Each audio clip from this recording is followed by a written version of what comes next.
唐伯年出身市井，为人十分谨慎。仅凭一份昆京寄来的信函，就让他率5万兵马回京。我料定他不会轻易动身，而会再三去信确认。若想打消他这份疑虑，那便需要一个国公身边的亲信，亲口告诉他，一切都是真的。而那个人就是你。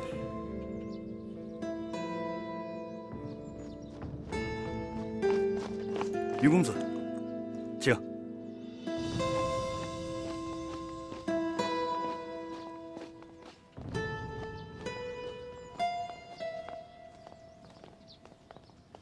云公子，唐将军，失敬失敬，里边请。请。云公子，一晃也是2年多没见了，公子是愈发的清健挺拔呀。唐将军的精神还是这么好。义父说，有您在，能保这南境100年的太平。老了，老了，不中用了，请。请。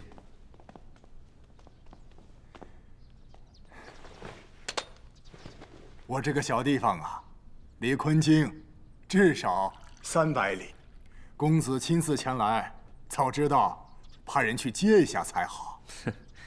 这是义父的意思。临走时还特意叮嘱我，不要让任何人察觉。哈，我也是刚刚接到国公的信，信中说让我率军回京。这昆京城有什么异动吗？我来，正是为了此事。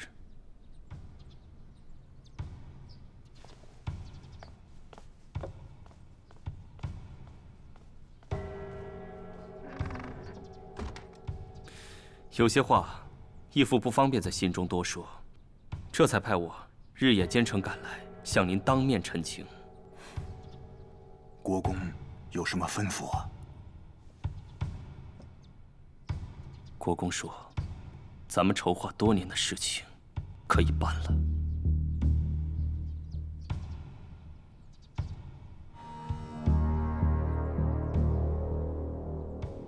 要反？所以，这次将军携大军入京之时，要悄悄地办，出其不意。按照国公的吩咐，将军先率5万人，剩余10万人做后续接应。兵分3路，行3面包围之势。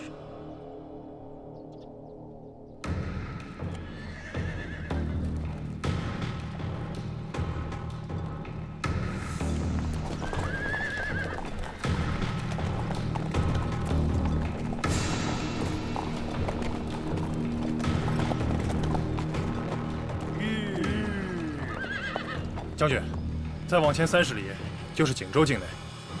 您看是继续行军，还是？给蓉儿送信的信使至今未归，昆京城里到底是什么情况？我心中没底啊。可国公在信中不是说，一切都已妥当？再等等看吧。瞧，瞧。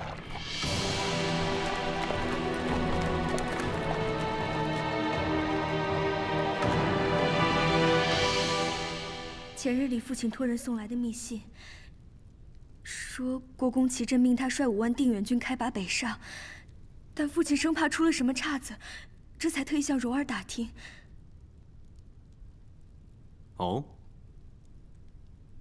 你可知道，驻边大将私自率军进京，这意味着什么吗？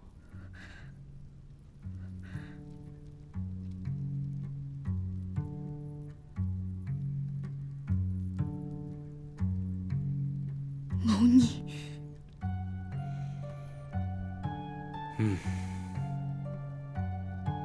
你心里清楚就好。皇上，蓉儿自知这是诛九族的大罪，父亲虽然犯了糊涂，可我这做女儿的却不能跟人一起糊涂。这封信该怎么回？还请皇上明示。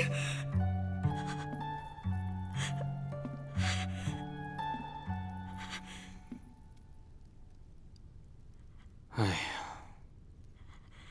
多聪明的女子，只可惜生错了人家。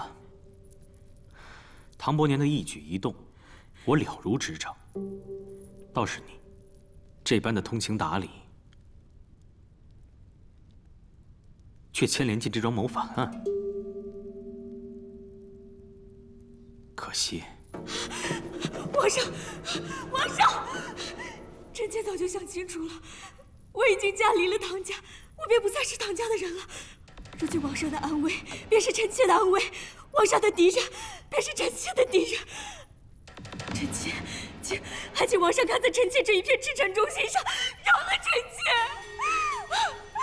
臣妾不想死。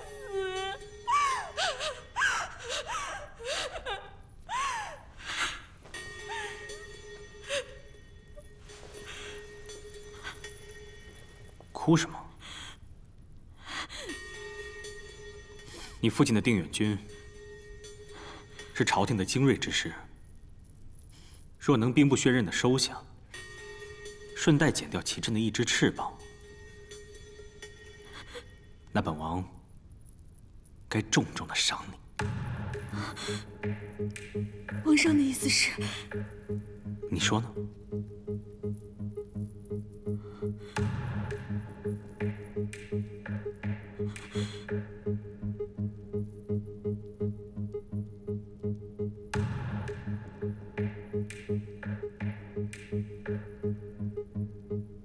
蓉儿会知会父亲，告诉他国公已将一切安排妥当，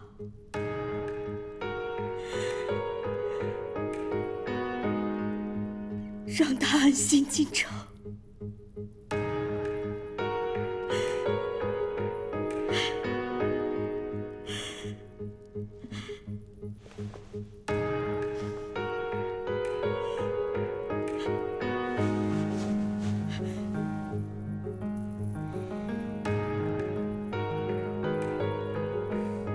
父女最不相及。蓉儿，你今日所为，我心里明白，也自有安排。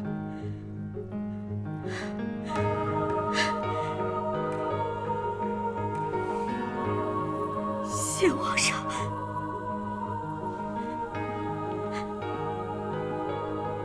赐贵夫人唐芷蓉为永嘉殿夫人，拟定10月19良辰吉时，行大婚之仪，加封昭元王后，传谕太渊。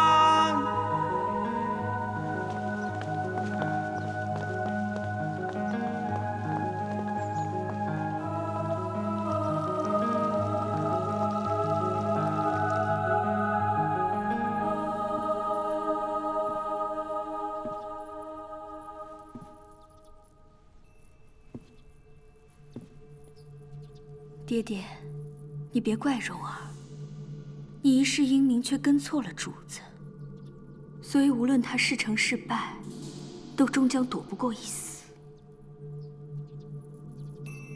而女儿只是要体面的活着。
为何这几日公子没有去找扶摇姑娘啊？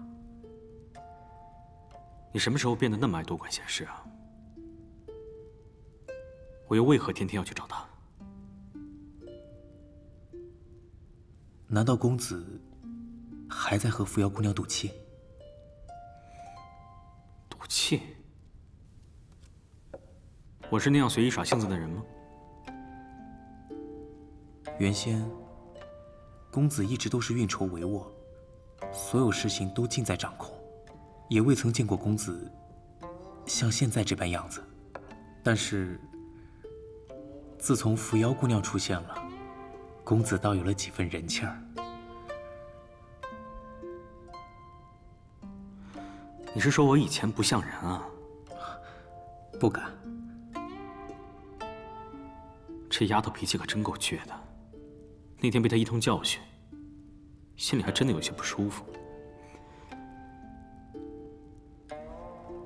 你说，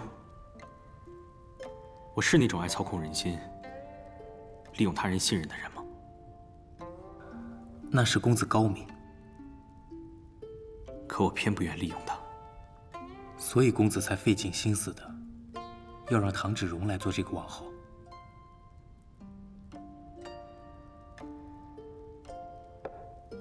其实公子心里还是很心疼扶摇姑娘的，您是怕她卷入这太原的变故。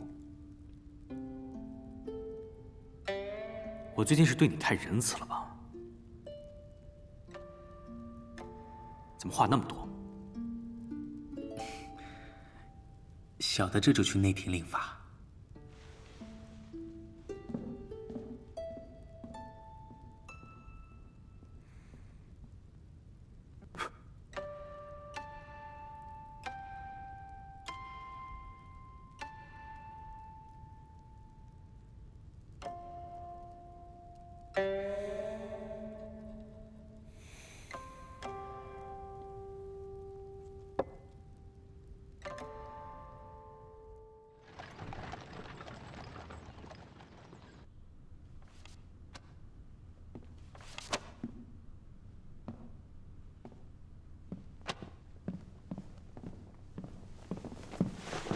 义父，传言属实，唐伯年的确是亲率5万定远军赶往昆京。他这次可是自备粮草，连夜行军，还专门避开城镇官道，走的是山路。唐伯年，这是要造反了！我已经暗中联络我们安插在定远军中的钉子，可是说，全无音讯，恐怕早就给拔了。看来他是处心积虑已久啊！我派人暗中寻他，至今都未曾寻见他的踪迹。难道这是有隐情？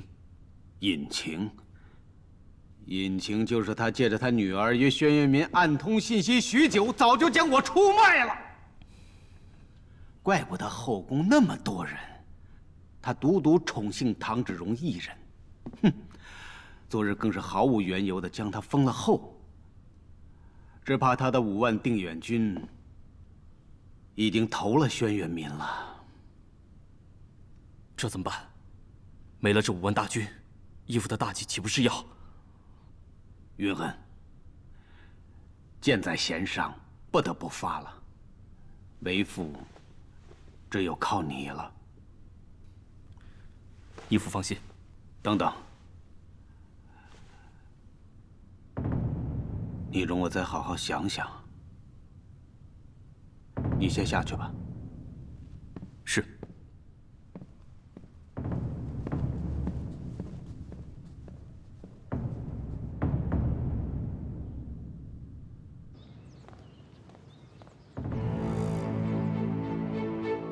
回府之后，继续留在齐震身边，就像以前一样。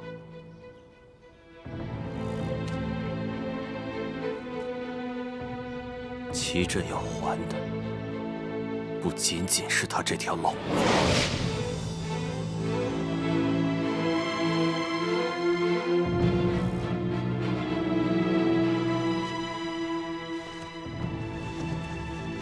初九戌时3刻，长渊斜桥，静候国公。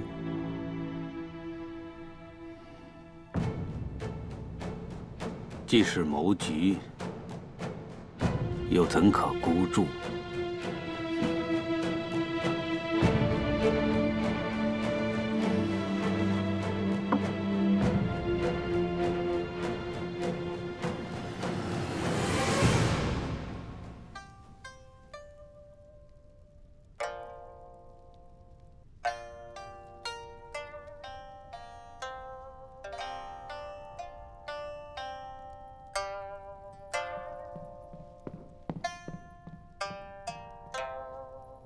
皇上，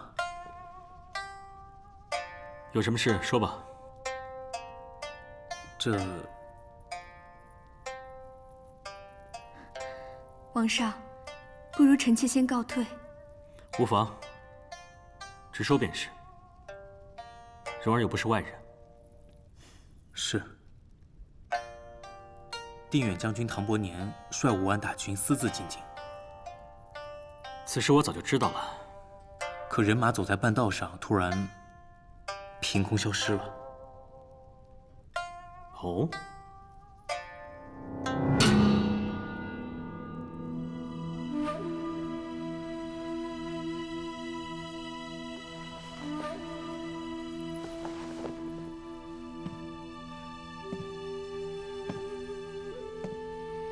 蓉儿，怎么了？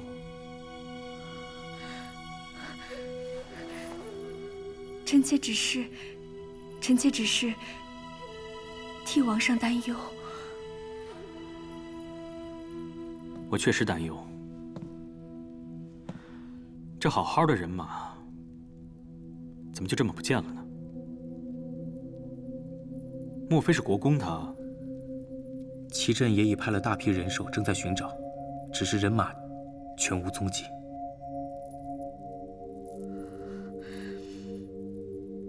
唐伯年现在人在哪儿？已经关起来了，派去的都是极为可靠的高手，没有留下任何蛛丝马迹。齐镇的人绝对不会找到唐将军。好生看着。是。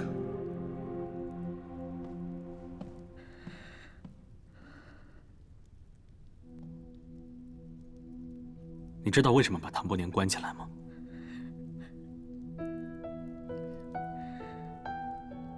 父亲有罪。有罪不假，但罪不至死。可如果让齐镇找到了他，你的命也保不了了，明白吗？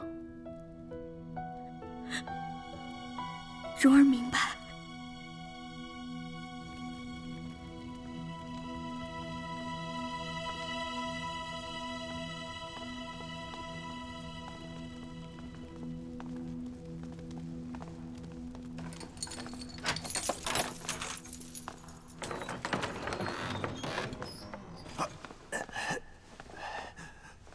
云公子，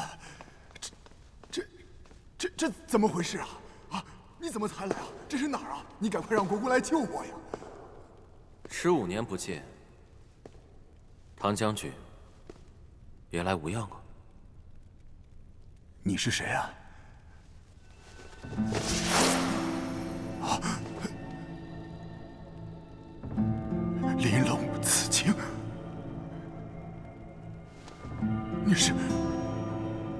你是大公子？不可能，不可能！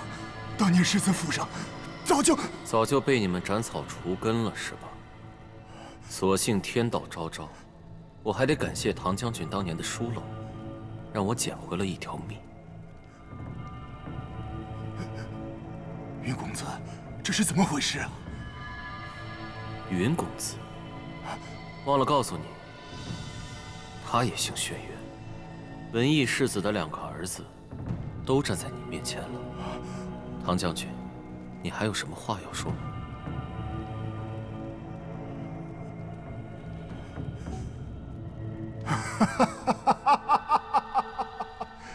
天道轮回呀！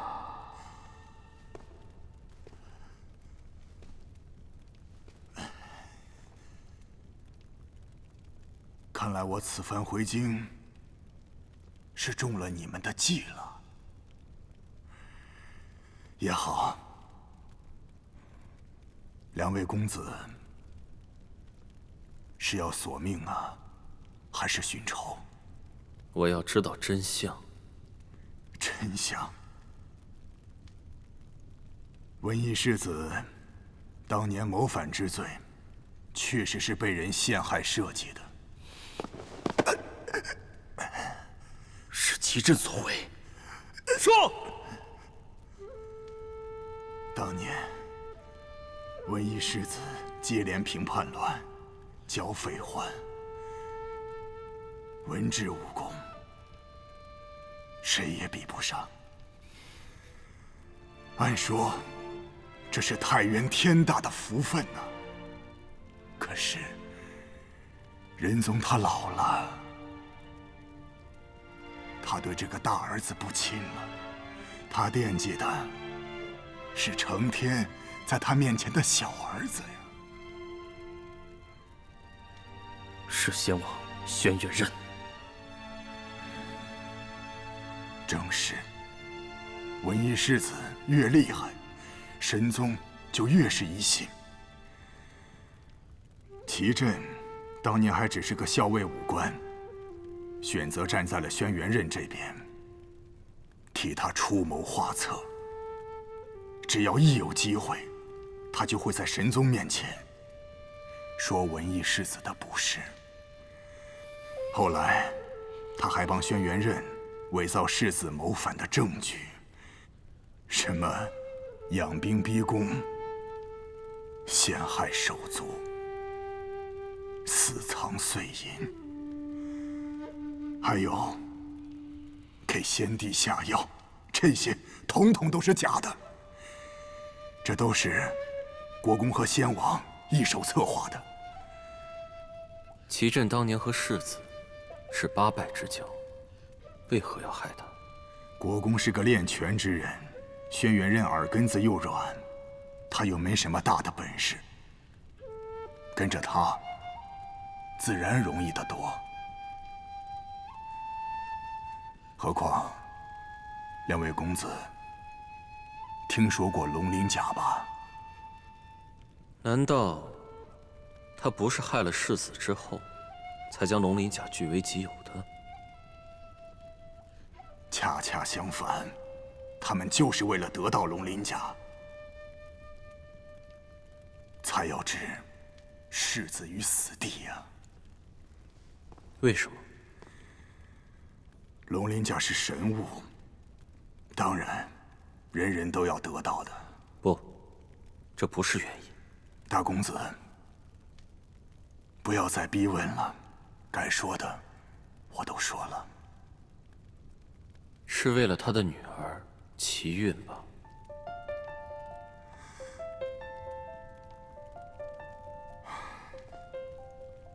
所有的罪孽都让我们来扛吧。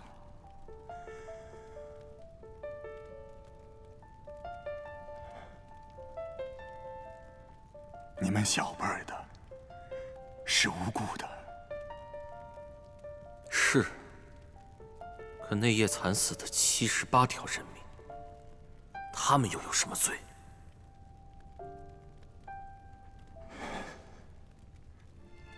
有罪的是我，是我，杀人偿命，血债血还。那夜无缘无故死了几十号人，这份罪孽，我就是几辈子也洗刷不清啊。但今日能见到二位公子，知道你们还活着，我这心里反倒是松了一口气。以前我怕死，怕到了阴曹地府，我连鬼都做不成。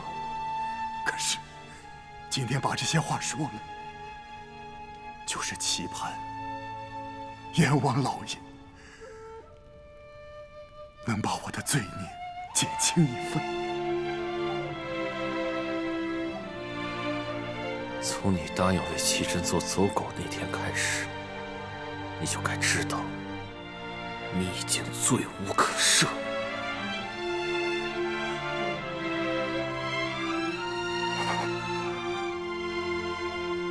这一切都是我咎由自取，罪臣唐伯年愿以死谢罪。杀你，葬了我的手，留个全尸吧。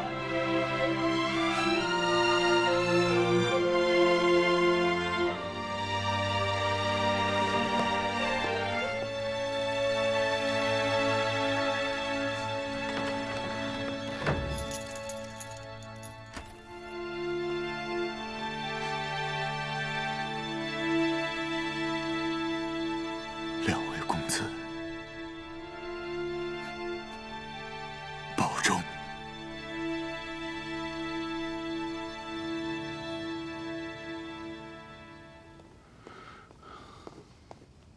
爹，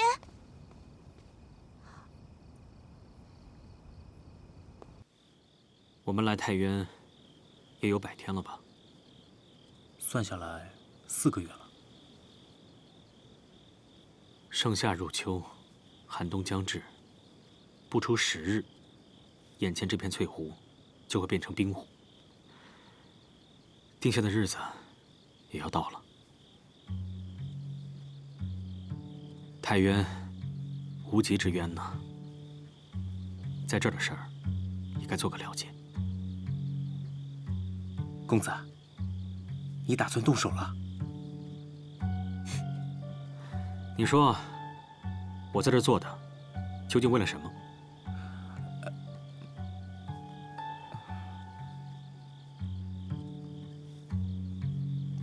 我算了，早就明白该问与不该问的道理，知不知道又有什么分别？皇上，侯爷到了。皇上，侯爷请坐。是。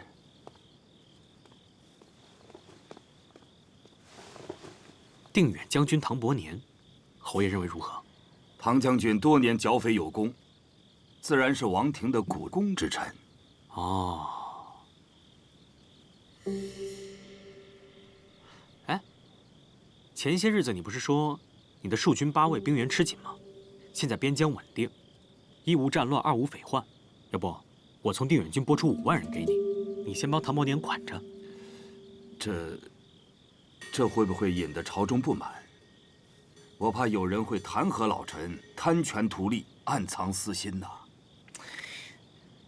找我要人的是你，现在瞻前顾后、妄图清明的也是你。不要算了，总归都是太原的兵，放哪都一样。但凭王上吩咐。侯爷，夜里天寒，侯爷上了年纪了，体不受寒。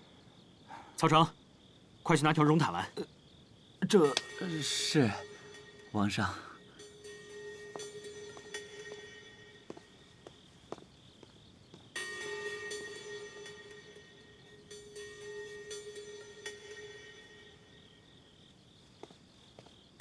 侯爷，王上万万不可！侯爷，快请起。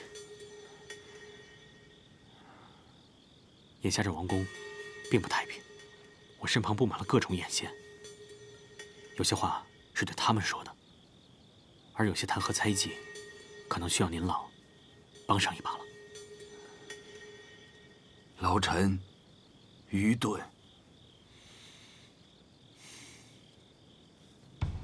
太原恐怕要出大变故了。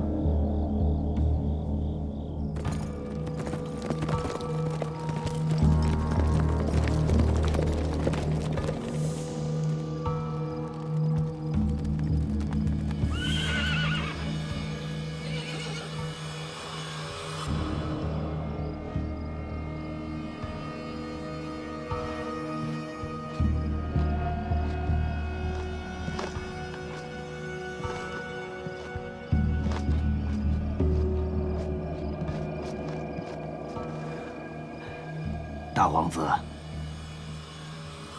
国公客气了。我本是个和太原政事无关的闲散之人，生平唯独愿唱2口小曲儿，交上3、5个朋友，哪知道造化弄人，偏偏把我扔在这个长了刺儿的太原王位上。我又哪里有这种能耐？王上有任何吩咐，臣都愿肝脑涂地，在所不辞。内廷有权臣虎视眈眈，后宫又有外戚明争暗斗，本王置身其中也是心力疲惫。万一朝中哪天有人容不下我，干戈一起，到时遭殃的可是太原的万千百姓啊！谁敢？我都想好了，与其等着叛臣谋反，不如我主动退位，兴许方能保到一方安定。朝中虽有权臣翻云覆雨、结党营私，但远远未至大厦将倾之时啊！那即便是有谁要反了，老臣我手下戍军8位10万兵马，连带一家老小43口，我就是拼死到最后一人，我也要誓死护着轩辕王脉。侯爷，您请坐。就当是为了太渊，您也当心，保重自己的身子。谢皇上。刚才我说要拨给你5万定远军，你犹豫了，为什么？你是担心齐震的猜忌，还是害怕朝野清流的非议啊？皇上对臣这般的信任，是臣的福气呀。只是老臣的手上已经有戍军8位10万兵马，我太渊在边的大军也不过是45万。如果王上再分给我5万兵马的担子，养兵事小，治军事大，牵连到的利害关系盘根错杂。再者，朝中的异姓王爷有功之臣不在少数啊。我怕此时王上分离军权，怕是时机未到啊。什么时机？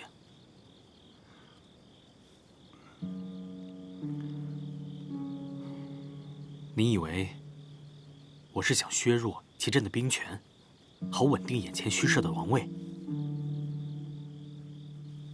我只不过是心疼唐伯年辛辛苦苦练出来的精兵，左手打右手，疼的都是自己。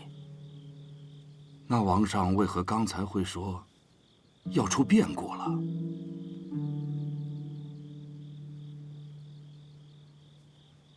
齐震的心思，我不说你也明白。他也年过50了，怕是等不及了。我断定，他要强行逼宫，抢夺王位。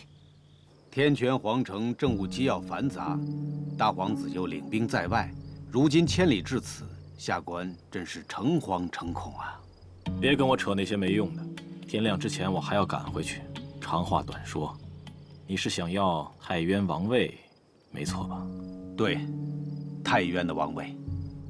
你夺太渊王位，我会助你，但是将来我争天权太子之位时，你和你的太渊必须彻头彻尾都是我的人。大皇子，请你放心，到时齐某定鼎力相助。只要你忠心耿耿地跟随着我，将来整个太渊都是你的。非但如此，我还会想办法向父皇禀报，让你这个王做得名正言顺。如此，真是多谢大皇子了。只是，此事若是让无极太子得知，以他的性格，会不会？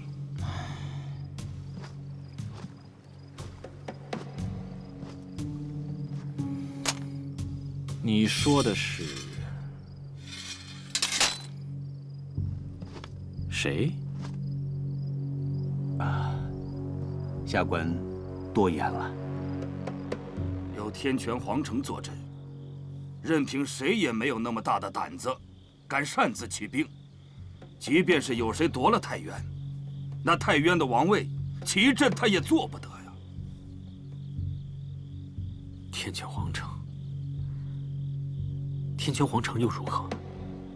皇城的皇帝，皇城的太子，也都是凡人，既不能长生，也不能不老。既然是人，就有私心，就有弱点。侯爷又怎能断定皇城的定夺一定中肯呢？王上，您怎么能说出这么大逆不道的话呢？天权皇城统御五州，君父皇上是真正的治世天子啊！无极太子那更是百年难遇的玲珑奇才呀！有皇城在上，掣肘五州各国。在咱们太原，任凭谁是多厉害的角色，只要他并非轩辕王族的血脉，没有玉水安邦之术，那断然不能称王啊！若是天权皇城认可了夺权之力呢？那所谓血脉，所谓玉水，都只是一纸空谈。到时，就没人限制得住齐振了。绝无可能。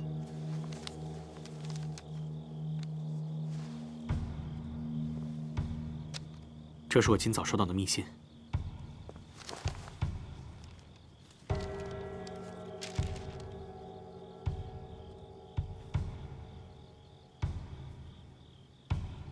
有人从天权皇城秘密潜入太原，只是为了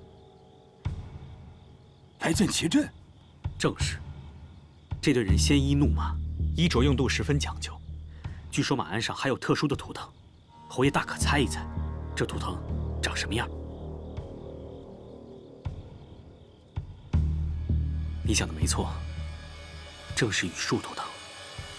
他们是天权皇室的人。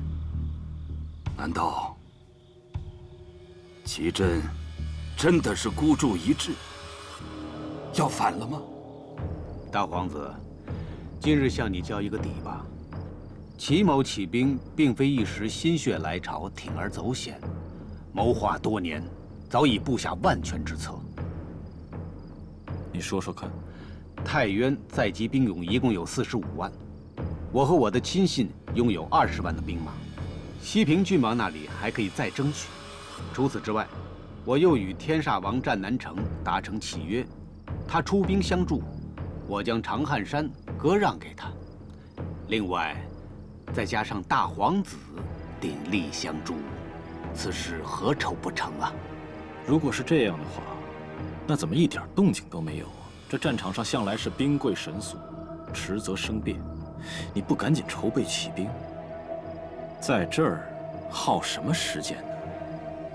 大皇子有所不知，下官再等一个时机。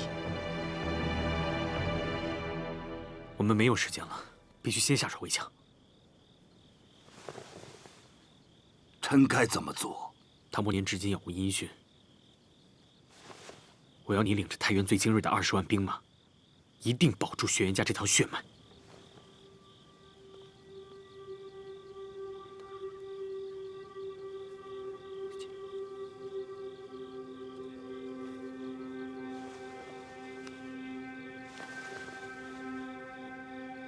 侯爷，拜托了。皇上如此苦心，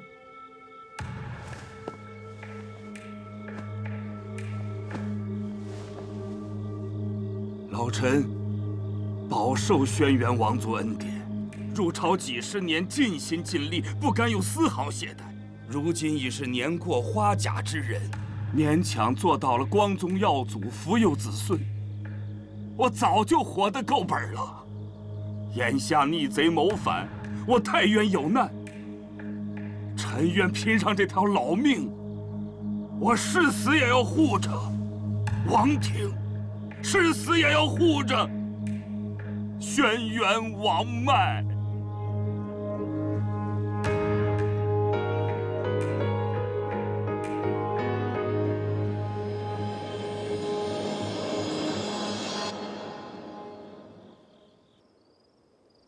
大婚之日，有什么说法？